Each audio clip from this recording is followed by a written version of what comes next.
Movie की शुरुआत में एक छोटा सा लड़का एक लड़की के कपड़े पहनकर एक डॉल के साथ खेल रहा था। तभी वहाँ पर उसकी माँ आकर उस लड़की की फ्रॉक को उतार देती है और उसकी डॉल को कैंची से काट देती है।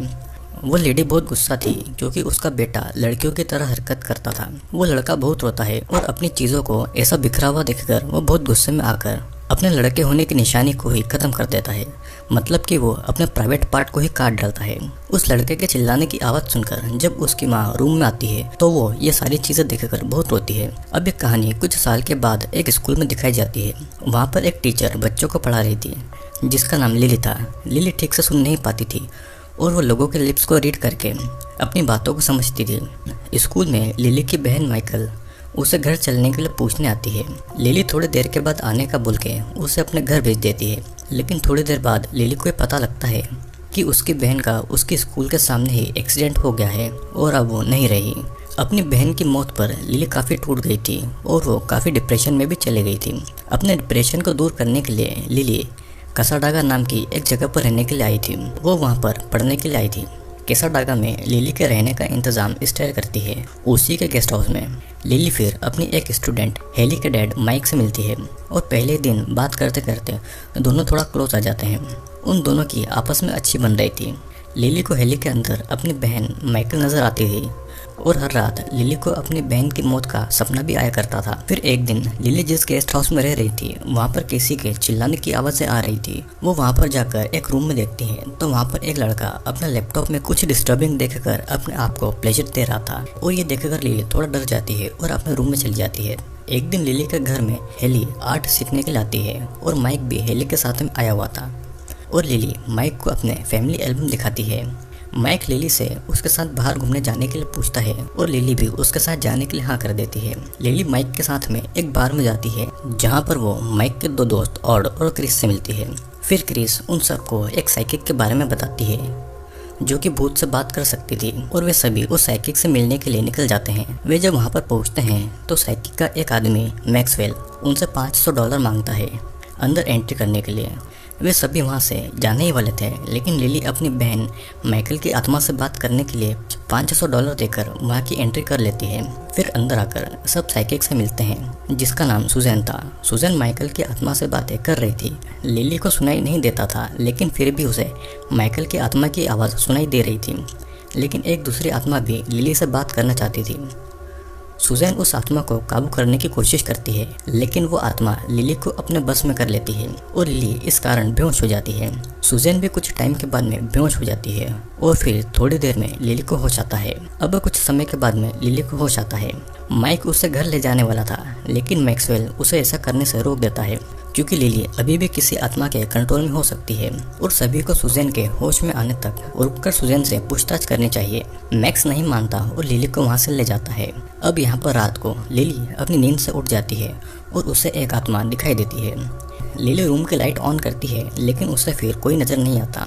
अब अगले दिन लिली क्लास में पढ़ा रही थी लेकिन अचानक से उसे ऐसा लगता है कि उसके हाथ कीड़े से भरे पड़े हैं और उसका एक हाथ सड़ रहा है और वो देखकर बेहोश हो जाती है। और जब लिली को होश आता है तो माइक उसे लेने के लिए आया हुआ था। दोनों थोड़ी देर एक दूसरे से बातें करते हैं। लिली बहुत ज़्यादा टेंशन में थी तो माइक और हेली उसे अपने साथ घुमाने के लिए ले जाते हैं। इधर दूसरी तरफ हम एक लड़की को रनिंग करते हुए देखते हैं। उस लड़की की बेटी का फ़ोन आता है तो वो उसका फ़ोन उठाकर उससे बातें करने लगती है। तभी पीछे से एक आदमी आकर उस लड़की को बेहोश करके अपने साथ में ले जाता है। फिर हम एक बंद कमरे को देखते हैं और वहाँ पर मास्क पहने एक किलर था।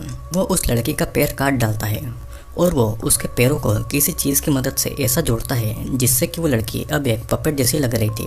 वो साइको किलर ह्यूमन पपेट यानी कि एक ह्यूमन डॉल बनाना चाह रहा था।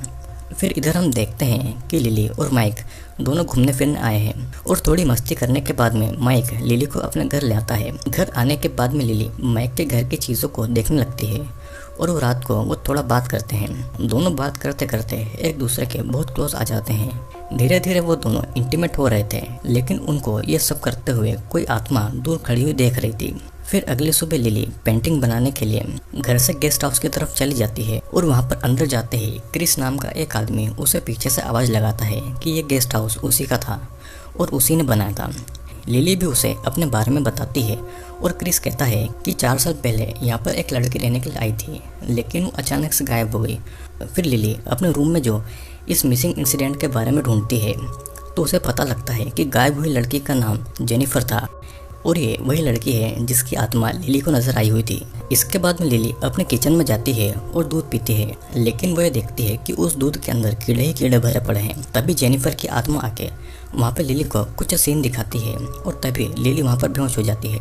होश में आने के बाद में वो माइक को देखती है और लिली माइक को सब कुछ बताती है कि उसके साथ क्या क्या हुआ था, लेकिन माइक उसकी बातों पर यकीन नहीं करता और तभी लिली को उल्टी होती है और उसकी उल्टी में से बहुत सारे कीड़े निकलते हैं।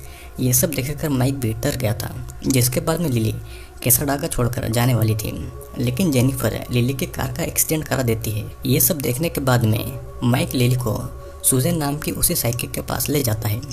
सुजैन लिली को बताती है कि जेनिफर की आत्मा तुमसे मदद मांगने की कोशिश कर रही है और इसीलिए वो तुम्हें कैसाडागा से बाहर नहीं जाने दे रही है। वो जो भी तुमसे करवाना चाहती है वो उसके दिखाए गए विजन में छुपी हुई है और जब तक तुम उसकी मदद नहीं करोगी वो तुम्हारा पीछा नहीं छोड़ेगी। अब अगले दिन लिली उन विजन्स की पेंटिंग बनाने लगती है और माइक एक पुलिसमैन था तो लिली उसकी मदद मांगती है। माइक उसी ऑफिसर से पूछताछ करता है जिसने जेनिफर का केस हैंडल किया था और इधर लिली स्टेयर के ग्रैंडसन थॉमस के रूम में चुपके से लैपटॉप को देखती है। उसे वहाँ पर यह दिखता है कि थॉमस जेनिफर के चुपके से फोटोज ले रहा था और वो थॉमस के रूम की तलाशी लेती है। लिली वहाँ पर एक बॉक्स को खोलने की कोशिश कर रही थी कि तभी वहाँ पर थॉमस आ जाता है तो लिली कंप्यूटर के नीचे वाली अलमारी में छुप जाती है। थॉमस आके लैपटॉप के सामने बैठ जाता है, लेकिन उसकी ग्रैंड मदर उसे बुला लेती है। थॉमस वहाँ से चला जाता है और तब लिली भी वहाँ से निकलकर माइक से मिलकर थॉमस के लैपटॉप से मिले हुए सारे फोटोज को दिखाती है। तभी माइक को अपनी वाइफ को कॉल आता है और वो वहाँ से निकल जाता है। इधर हम उसी साइको किलर को देखते हैं जो कि उस लड़की को ह्यूमन पपेट बना रहा था और वो उसे एक पपेट की तरह चलाने की कोशिश कर रहा था। वो बेचारी लड़की दर्द के मारे पागलों की तरह चिल्ला रही थी, लेकिन वो साइको किलर उस लड़की को लटका के पपेट की ही तरह उसके हाथ पर चला रहा था। लेकिन वो लड़की दर्द के मारे ठीक से नहीं चल पा रही थी और वो इस दर्द को भी सहन नहीं कर पा रही थी। वो लड़की तड़प रही थी और गुस्से में वो साइको किलर उस लड़की को मार डालता है। वो साइको किलर उसके पेट में कैंची घुसा देता है और उस लड़की के मरने के बाद में वो किलर भी बहुत ज़्यादा रोता है क्योंकि वो ह्यूमन पपेट बनाने में फेल हो गया था। दूसरी तरफ लिली, माइक और हेली एक गार्डन में टाइम स्पेंड कर रहे थे। लिली थोड़ा टेंशन में थी और अचानक जेनिफर की आत्मा लिली पर अटैक कर देती है। लिली एक रूम के अंदर खुद को बांध लेती है और इन सभी चीज़ों से हेली काफ़ी ज़्यादा डर गई थी। रूम के अंदर जेनिफर की आत्मा लिली पर फिर से अटैक करती है, जिस पर लिली बहुत चिल्लाती है। माइक किसी तरह उस डोर को तोड़कर लिली को बाहर निकालता है।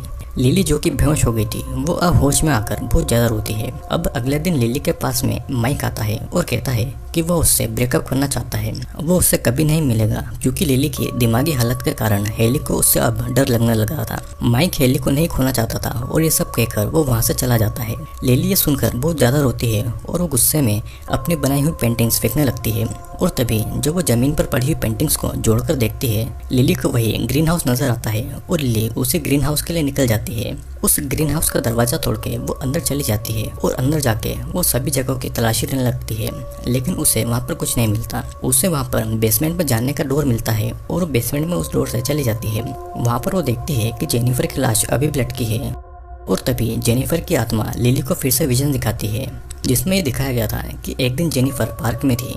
तभी अचानक पीछे से एक आदमी आके उसके सर पर पंच मार के उसे बेहोश कर देता है और वो उसे अपने साथ में ले आता है। जेनिफर को वो उसी बेसमेंट में लाकर उसके हाथों और पैरों को काट कर उसे एक ह्यूमन पपेट बना देना चाहता था और जेनिफर के ऊपर वो किलर बहुत ज़्यादा टॉर्चर कर रहा था। वो किलर ह्यूमन पपेट बनाने में कामयाब नहीं होता और इसीलिए वो जेनिफर को भी मार डालता है। लिली जब होश में आती है तो वहाँ पर थॉमस था, लेकिन रात को जेनिफर की आत्मा लिली को परेशान कर रही थी। वहाँ पर थॉमस भी था और बातों ही बातों में थॉमस और लिली के बीच में झगड़ा हो जाता है। पुलिस वहाँ पर आकर थॉमस को अरेस्ट कर लेती है और पुलिस वाला लिली को एक होटल के रूम में रखता है क्योंकि अगले दिन उसे लिली का बयान लेना था। लेकिन होटल में भी रात को जेनिफर की आत्मा उसे परेशान करने लगती है, जैसे कि वो उससे कुछ कहना चाहती हो। अब अगले दिन लिली पुलिस स्टेशन जाती है तो उसे पता लगता है कि थॉमस वो कातिल नहीं है, क्योंकि कातिल तो कोई और है। कि स्टेयर और थॉमस को उनके ग्रीन हाउस के बारे में कुछ भी नहीं पता था और इस बेसमेंट के बारे में तो सिर्फ उसी को पता होगा जिसने एक ग्रीन हाउस बनाया हुआ था।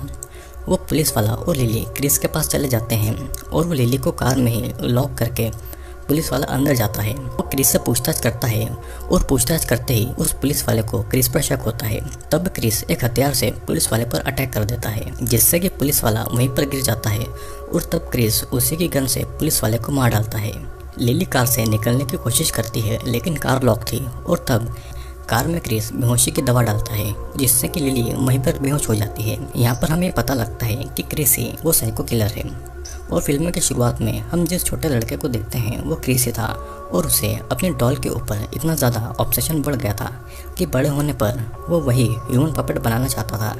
क्रिस पूरी तरह से साइको किलर बन चुका था और इधर लिली की जब आंखें खुलती है तो वो उसी बेसमेंट में होती है जहाँ पर अब क्रिस उसे ही ह्यूमन पपेट बनाने वाला था। वो लिली को पपेट बनाने वाला था, लेकिन लिली बेहोश होने का नाटक कर रही थी। क्रिस जब लिली को ह्यूमन पपेट बनाने में बिजी था तो लिली वहाँ से भागने की कोशिश करती है, लेकिन क्रिस पीछे से उसे पकड़ लेता है। लिली एक हथियार से क्रिस के ऊपर वार करती है तो लिली वहाँ से एक जंगल की तरफ भागती है। वो कार लेके वहाँ से भागने लगती है और क्रिस अपने ट्रक लेके लिली का पीछा कर रहा था, लेकिन थोड़ी देर के बाद में लिली की कार का एक्सीडेंट हो जाता है और उसकी कार पलट जाती है। ये देखकर क्रिस अपने ट्रक से निकलकर लिली को मारने आता है, लेकिन तभी वहाँ पर जेनिफर की आत्मा आकर क्रिस को परेशान करने लग जाती है और मौका देखकर लिली क्रिस पर अटैक कर देती है। वो एक कैंची लेकर क्रिस को मार देती है, ठीक उसी तरह जैसे कि क्रिस ने जेनिफर को मारा था। और मूवी के एंड में जेनिफर की आत्मा लिली को अपनी बहन माइकल की आत्मा से मिलाती है।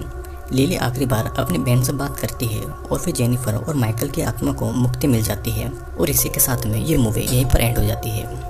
दोस्तों, इस मूवी में ये बताया गया है कि क्रिस जब छोटा था तो उसे लड़कियों वाले शौक थे और इसीलिए वो अपना प्राइवेट पार्ट भी काट देता है, लेकिन ये दुनिया उसे एक्सेप्ट नहीं करती और इसीलिए वो बड़ा होकर एक साइको किलर बन जाता है।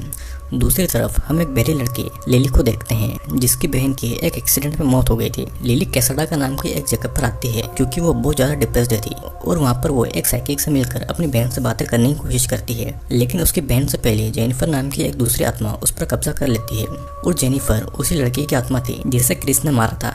और लिली की मदद लेकर जेनिफर क्रिस को उसकी मौत का बदला लेती है और इसी के साथ में ये मूवी है।